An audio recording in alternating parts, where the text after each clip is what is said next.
Hello दोस्तों, स्वागत है आप सभी का आज की क्लास में। तो आज आप लोग करने वाले हैं अभ्यास प्रश्न 9.2 जो कि आपकी क्लास 10th बालाजी का सोल्यूशन है। देखिए, आपको हमने 1 से लेकर के 19 तक के क्वेश्चन इसमें करा दिए हैं। तो आपका क्वेश्चन नंबर आप करने वाले हैं क्वेश्चन नंबर 20 और क्वेश्चन नंबर 21। वीडियो अच्छी लगे तो लाइक करिएगा, चैनल पर नए हैं तो चैनल को सब्सक्राइब भी कर लीजिएगा। चलिए देखते हैं क्वेश्चन नंबर 20। देखिए कह रहा है, देखिए इसमें आपका क्वेश्चन नंबर 4 भी छूट गया था क्वेश्चन नंबर 19 पर। वीडियो लॉन्ग होने कर इसको हम आपको इसी में लास्ट में बता देंगे, ठीक है ना। अब देखिए ए बराबर आपको क्या रखना है, इस बार 60 डिग्री रखना और बी बराबर आपको क्या रखना है 30 डिग्री रखना है। तो आपको सिद्ध क्या करना है वो देखिएगा। हम पहले क्वेश्चन नंबर 1 नोट कर लेते हैं। क्या दिया गया है यहाँ से, tan a प्लस बी बराबर, और यहाँ लिखा आपका tan a लिखा है, फिर tan प्लस लगा हुआ है, tan बी लिखा हुआ है, अपान में आ जाइए क्या लिखा हुआ है आपका 1 माइनस में tan ए और tan बी। अब देखिए tan ए और tan बी के जब बीच में कुछ नहीं है तो यहाँ पे क्या है, गुणा है, मल्टीप्लाई है, ठीक है ना। इस बात को ध्यान दीजिएगा। यहीं बच्चों को समझ में नहीं आता है फिर कमेंट करते हैं सर हमको समझ में नहीं आया, आप कैसे बता दिए हैं, ठीक है ना। अब देखिए tan ए की वैल्यू आपको क्या रखना है, यहाँ देखिए ए की वैल्यू आपको रखना है यहाँ से 60 डिग्री और बी की वैल्यू रखना है आपको यहाँ से 30 डिग्री। सभी क्वेश्चन में नहीं, 1 2 3 आपको सभी क्वेश्चन में रखना है ये वैल्यू को। तो यहाँ हम रख देते हैं। क्या रखेंगे यहाँ से, tan ए की जगह हम क्या लिखोगे 60 प्लस बी की जगह हम क्या लिखोगे 30 डिग्री लगा लीजिएगा।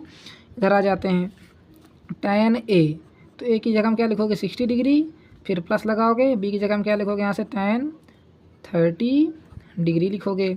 अपान में आ जाइए 1 माइनस लिखा दीजिए, ठीक है ना।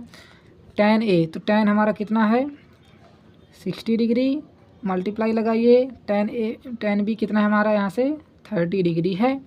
अब देखिए tan 60 प्लस 30 कितना हो जाएगा यहाँ से tan 90 डिग्री हो जाएगा।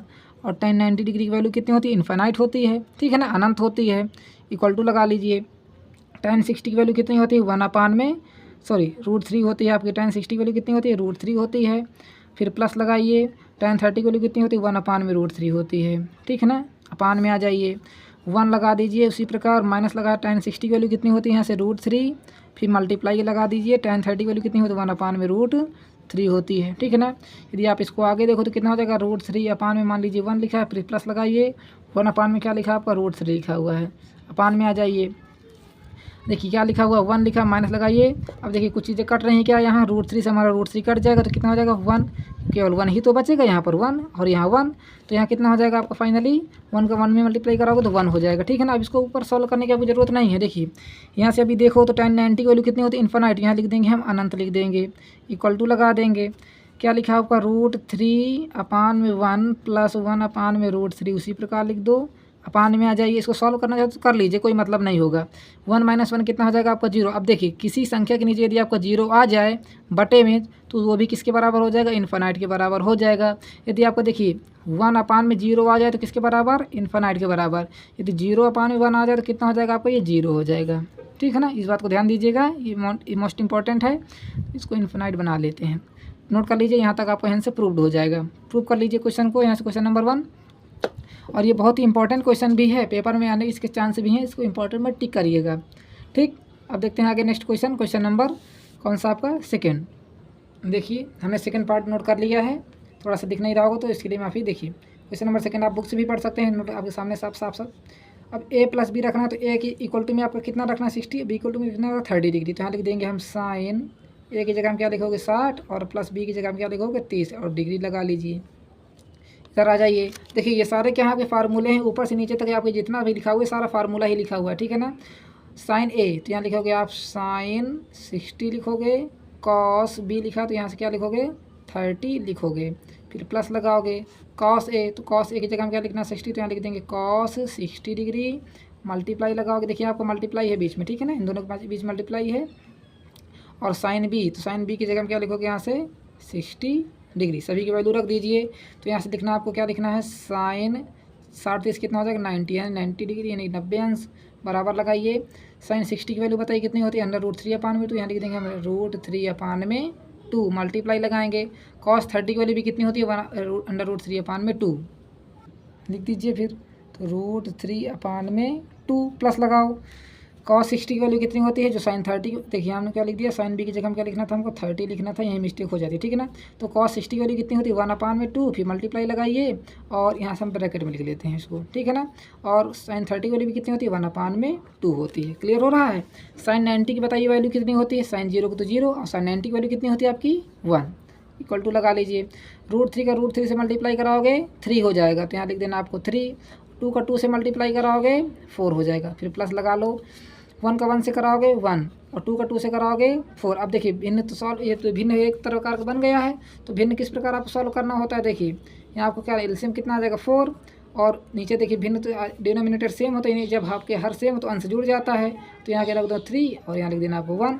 तो जैसे आप इन दोनों को जोड़ोगे तो कितना हो जाएगा, 4 बटे में हो जाएगा आपका 4, 4 से 4 को काट दीजिए, कितना आ जाएगा आपको यहाँ से 1, तो यहाँ से आपका कितना आ जाएगा 1 इक्वल टू में 1 LHS बराबर RHS। बताइए कोई डाउट हो तो नोट कर लीजिए। क्वेश्चन नंबर सेकंड पार्ट, ये भी बहुत ही आसान था, 2 ही स्टेप में आपका आंसर हो चुका है, नोट हो गया। आगे बढ़ जाते हैं क्वेश्चन नंबर 3 पर। देखिए क्वेश्चन नंबर 3 क्या कर रहा है, cos A - B cos A cos B plus sin A sin B। तो सभी की वैल्यू रख दीजिए यहाँ से, तो यहाँ से लिख दे रहे हैं cos A की जगह हम क्या लिखना है 60 डिग्री, माइनस में B की जगह हम क्या लिखना है आपको 30 डिग्री। फिर इधर आ जाते हैं, cos A की जगह हम क्या लिखना है आपको 60 डिग्री और cos B की जगह में लिखना है आपको 30 डिग्री लिखना है, प्लस लगाइए। sin A की जगह हम क्या लिखना है sin 60 डिग्री और sin कितना रखना है आपको यहाँ से 30 डिग्री लिखना है, ठीक है ना। अब देखिए cos 60 से आप 30 माइनस करो, कितना आ जाएगा यहाँ से cos 30 डिग्री हो जाएगा, इक्वल टू में आ जाइए। cos 60 की वैल्यू कितनी होती है, तुरंत गेस किया करिए 1/2, फिर मल्टीप्लाई हो जाएगा आपका। cos 30 की वैल्यू कितनी होती है, जो आपकी sin 60 की होती है, तो यहाँ से कितना लिख देना आपको √3/2, फिर प्लस लगाना है आपको। sin 60 की वैल्यू बताइए कितनी होती है, तुरंत गेस किया करिए, √3/2 मल्टीप्लाई लगाइए। sin 30 की वैल्यू कितनी होती है 1/2। देखिए इस बात से ध्यान दिया करिए, जब हमारा इधर का सेम आ रहा है तो इधर की अल्टरनेट ही सेम ही आ जाएगा, ठीक है ना। और cos 30 की वैल्यू बताइए, अभी हमने रखा cos 30 की वैल्यू कितने रखा आपने √3/2। तो अब ये आपको ध्यान देना है कि इक्वल टू की उधर भी हमारा इक्वल टू क्यों लगता है, इक्वल टू का मतलब होता है बराबर, तो इसके बराबर आपको ये भी लाना है, ठीक है ना। तो √3/2 भी आएगा, देखिएगा 1 का गुणा 3 में कराओगे तो कितना आ जाएगा √3/, और देखिए 2 का 2 से कराओगे कितना आ जाएगा यहाँ से 4, प्लस लगा लीजिए। √3 का 1 में कराओगे तो √3/में कितना हो जाएगा, यहाँ से 2 का 2 से कराइए 4 हो जाएगा। क्लियर हो पा रहा है। अब देखिए इसी के आगे के स्टेप हम यहाँ सॉल्व कर रहे हैं, तो एलसीएम कितना आ जाएगा यहाँ से 4 और ऊपर की संख्या उसी प्रकार जुड़ जाएंगे क्योंकि हमारा हर सेम है, तो कितना आ जाएगा यहाँ से √3 प्लस में √3, इन दोनों को जोड़ोगे तो √3 और √3 कितना हो जाएगा आपका 2√3/, में कितना हो जाएगा यहाँ से 4 हो जाएगा ना। अब देखिए 2 1 जा 2, 2 2 जा 4, तो यहाँ से कितना आ जाएगा यहाँ से √3 इक्वल में 2 बराबर कितना आ जाएगा यहाँ से √3/2, हेंस प्रूव्ड हो गया। नोट कर लीजिए, इस प्रकार आपको कर लेना है। वीडियो अच्छी लगे तो लाइक करना मत भूलना, बार बार आपसे कह रहे हैं, ठीक है ना। आप लोग देख लेते हो पर लाइक वाइक नहीं करते हो, लाइक करिएगा। अब देखते हैं question number last, question number 21 कह रहा है थीटा इक्वल टू आपको 30 डिग्री, तो यहाँ लिख देना आपको थीटा जहाँ जहाँ आपको दिख रहा है वहाँ रखते हैं आपको 30 अंश से नहीं 30 डिग्री लिखना है। और आपको सिद्ध क्या करना है, तब आपको सिद्ध करना है यहाँ से cos थीटा इक्वल टू में रूट में 1 प्लस cos 2 थीटा में, देखिए इसके नीचे भी बटे अंडर रूट लगा है, ठीक है ना। इसको हम इस प्रकार लिख देते हैं 2 लिखा देते हैं, ठीक है ना। ये आपको प्रूफ करना है, यानी cos थीटा इक्वल टू में आपको प्रूफ करना है। तो यहाँ लिख देंगे, क्या लिखोगे cos थीटा की जगह लिखोगे आप cos 30 डिग्री लगाओगे, इक्वल टू में आओगे, क्या लिखना है आपको रूट लगाना है लंबा सा ऐसे करके, ठीक है ना, 1 लगाना है, प्लस लिख दीजिए cos 2 थीटा की जगह में लिखना है आपको 30 डिग्री लिखना है, अपान में आ जाइए 2 लिख दीजिए। यहाँ तक क्लियर हो रहा है। cos 30 की वैल्यू कितनी होती है आपकी √3/2 होती है, तो इधर इसका मतलब क्या हो जाए, इधर भी इतना ही आएगा, तो यहाँ से रूट लगाइए, इतना लंबा रूट लगा लीजिए। अभी तो 1 उसी प्रकार लिख दो, cos कितना हो जाएगा यहाँ से। अब देखो इसको हम इसके आगे सॉल्व करें तो कितना हो जाएगा आपका रूट में, देखिए इसी के आगे सॉल्व कर रहे हैं इसको, तो 1 प्लस cos 2, तो 2 30 मल्टीप्लाई होगा तो यहाँ से कितना हो जाएगा cos 60 डिग्री हो जाएगा, अपान में कितना हो जाएगा आपका 2, ठीक है ना। अब देखो cos 60 की वैल्यू कितनी होती है बताइए, cos 60 की वैल्यू कितनी होती है 1/2, तो यहाँ लिख दीजिए 1/2, इसके नीचे भी मान लीजिए 1 और इसके नीचे क्या लिखा है आपका 2 लिखा हुआ है, ठीक है ना। इसके पूरे हम रूट लगा लेते हैं, इस प्रकार आपका रूट लग जाएगा, ठीक है। अभी देखो यहाँ से आपको रूट लगाना है, क्या लगाना है रूट लगाना, ऐसे कर लेना है इसको, तो या तो आप क्या करिए, रूट को इधर मल्टीप्लाई इस दोनों तरफ स्क्वायर कर दे तो ये भी स्क्वायर हो जाएगा, ये भी स्क्वायर हो जाएगा, तो रूट हमारा कट जाएगा। चलिए ना करते हैं, क्या फायदा आगे बढ़ाकर क्वेश्चन को। अब इसको पेन से ही कर लेते हैं, ठीक है ना, छोटा हो जाएगा। देखिए ये आपका बटे लगा हुआ है, तो इसके हम ऊपर का सॉल्व कर रहे हैं। देखिए ध्यान दीजिएगा, हमने इस एलसीएम ले लिया, 1 और 2 में एलसीएम लोगे तो कितना आ जाएगा आपका 2 एलसीएम हो जाएगा। 1 का डिवाइड 2 में करोगे ना तो कितना आ जाएगा 2, और 2 का ऊपर मल्टीप्लाई 1 से करोगे 2 आ जाएगा। फिर प्लस लगाइए, 2 का डिवाइड करोगे 2 में तो कितना आ जाएगा 1, और 1 को ऊपर मल्टीप्लाई करोगे तो 1 आ जाएगा। अपान में आ जाइए, नीचे कितना लिखा है आपका 2 लिखा है, ठीक है ना। अब देखो लाना क्या आपको, √3 अपान में लाना है आपको 2। इधर आ जाइए, 2 और 1 जोड़ोगे कितना आ जाएगा आपके यहाँ से 3, अपान में कितना हो जाएगा 2, और बटन में क्या लिखा है आपका 2। इसके पूरे में आपका रूट लगा हुआ है, ठीक है ना। समझिएगा ये बात किस प्रकार आपको करना है इसी के आगे।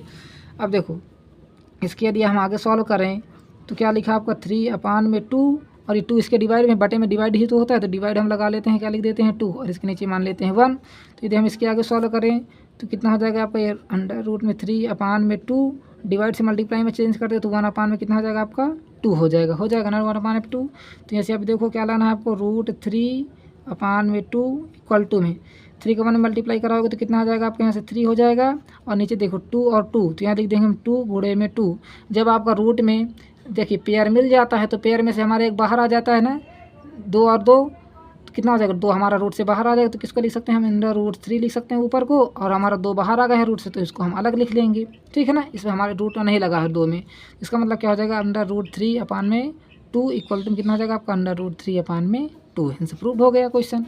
नोट करिए, थोड़ा सा अच्छा क्वेश्चन भी है और आपको समझने में क्वेश्चन अच्छा लगेगा, ठीक है ना। इसको आप 1 से 2 बार रिवीजन करिए, आपको अवश्य ही आ जाएगा। नोट कर लीजिए क्वेश्चन नंबर 21 नोट हो गया। क्वेश्चन नंबर 20 है, यहाँ लिख देते हैं हम क्वेश्चन नंबर 21 लिख लेते हैं। नोट करिएगा, ऊपर तो आपका क्वेश्चन ही नोट है, यहाँ से आपका सोल्यूशन स्टार्ट होता है। नोट कर लीजिए। अब यहाँ लास्ट क्वेश्चन आपको देखते हैं, क्वेश्चन नंबर 4 किस प्रकार करना है। कह रहा है tan 2a बराबर आपका 2 tan a upon 1 minus tan square a, और a इक्वल टू में आपको कह रहा है 30 डिग्री रखना है। a बराबर क्या रखना है 30 अंश रखना है, तो यहाँ लिख देंगे हम tan 2a की जगह में क्या लिखना है 30 डिग्री इक्वल टू लगाइए, क्या लिख देना है यहाँ से 2 tan a की जगह में क्या लिखना है 30 डिग्री, अपान में आ जाइए 1 माइनस tan स्क्वायर हो जाएगा, तो यहाँ से लिखते हैं tan स्क्वायर 30 डिग्री, ठीक है ना। क्लियर हो रहा है यहाँ तक। देखिए tan यहाँ कितना हो जाएगा 30 का 2 मल्टीप्लाई कराओगे 60 डिग्री हो जाएगा, इक्वल टू में आ जाइए 2 tan a, तो यहाँ लिख देना 2 लिख देना है, इंटू लगाना है। tan 30 की वैल्यू कितनी होती है 1 अपान में √3 होती है 1 अपान में √3, अपान में आ जाइए क्या लिखा है 1 माइनस tan स्क्वायर, तो 1 लगाइए माइनस लगाइए tan स्क्वायर है, तो tan 30 की वैल्यू कितना रखते हैं 1 अपान में √3 रखना है, और इसका कर देना आपको स्क्वायर, क्योंकि स्क्वायर कह रहा है, ठीक है ना। अब देखिए 2 का 1 में मल्टीप्लाई कराओगे तो कितना आ जाएगा 2 अपान में √3 हो जाएगा ये, ठीक है। बटे में क्या लिखा आपको 1 माइनस, तो यहाँ लिख दीजिए 1 माइनस लगाइए, 1 का स्क्वायर करोगे 1 और √3 का स्क्वायर करोगे कितना आ जाएगा आपका 3। क्लियर हो रहा है। अब इसके आगे देखिए 2 अपान में √3 हो जाएगा, इसके बटे में आ जाइए क्या लिखना, देखिए इसके नीचे मान लिया 1 इन दोनों का एलसीएम लेना, 1 और 3 का एलसीएम कितना आ जाएगा आपका 3 आ जाएगा एलसीएम। 1 का भाग 3 में देखो 3, और 3 के ऊपर गुणा कराओगे 3 आ जाएगा, फिर माइनस लगाओगे 3 का भाग 3 में देखो तो 1 के ऊपर गुणा कराओगे तो 1 आ जाएगा। क्लियर हो रहा है ना यहाँ तक। tan 60 की वैल्यू बताइए कितनी होती है, यहाँ से √3 होती है, इक्वल टू में आ जाइए क्या आ रहा है यहाँ पर 2 अपान में √3 आ रहा है, और अपान में बताइए कितना आ रहा है आपका 3 में से 1 घटाइए कितना आ जाएगा 2/3। इसको हम किस प्रकार लिखेंगे, सभी क्वेश्चन जिस प्रकार करते आ रहे हैं √3 डिवाइड में लिखा आपका 2 अपान में 3 लिखा है, ये लिखा है ना। अब देखिए √3 लिखना उसी प्रकार इक्वल टू लगाना है आपको, 2 अपान में √3 उसी प्रकार लिख दो। देखिए डिवाइड से मल्टीप्लाई में बदल लीजिए तो 3 अपान में कितना हो जाएगा आपका 2, संख्या हमारी चेंज हो जाएगी। डिवाइड से मल्टीप्लाई में आएंगे तो संख्या हमारे ऊपर के नीचे, नीचे की ऊपर, 2 से 2 को काट लीजिए तो कितना आ जाएगा यहाँ से आपका 3/√3 आ जाएगा, ठीक है ना। अभी देखिए √3 बराबर आपका 3/√3 आ रहा है। बच्चे हैरान हो रहे हैं, समझ में नहीं आ रहा सर इसके आगे किस प्रकार करना है। देखिए क्या करना है √3 का ऊपर मल्टीप्लाई और √3 का नीचे मल्टीप्लाई, ठीक है ना। या तो अब यहाँ हम इसको नहीं करते हैं, यहाँ लिख लेते हैं पहले से। √3 बराबर आपका यहाँ से कितना आ रहा था 3 अपान में √3 आ रहा था, तो हम यहाँ लिखेंगे मल्टीप्लाई बाई √3 अपान में √3 और √3 से मल्टीप्लाई करने पर तो कोई फ़र्क पड़ेगा क्या, नहीं पड़ेगा, पर आंसर आपका आ जाएगा बस। तो यहाँ लिखोगे √3 बराबर 3 अपान में √3 गुणा लगाओगे, √3 ऊपर करोगे और √3 नीचे करोगे तो कितना आ जाएगा, देखिए ऊपर आ जाएगा 3√3 अपान में √3 और √3 का गुणा कितना हो जाएगा आपका 3, 3 से 3 को काट दीजिए तो कितना हो जाएगा आपका √3 ही बचेगा। इसके नीचे मान लीजिए 1 बचा हुआ है तो यहाँ से आपका √3 बराबर कितना हो जाएगा आपका √3, हेंस प्रूव्ड हो गया। ये भी थोड़ा सा क्वेश्चन इंपॉर्टेंट है तो नोट करिएगा। और वीडियो अच्छी लगे लाइक करिए, शेयर करिए और चैनल को सब्सक्राइब भी करिएगा। चलिए नोट कर लीजिए पहले आप क्वेश्चन नंबर 4 को ऊपर से। नोट हो गया यहाँ तक, स्क्रीनशॉट आपने ले चुके हैं तो बहुत ही अच्छी बात है। चलिए यहाँ तक आप नोट कर लीजिए। चलिए मिलते हैं अगली वीडियो में, तब तक के लिए धन्यवाद।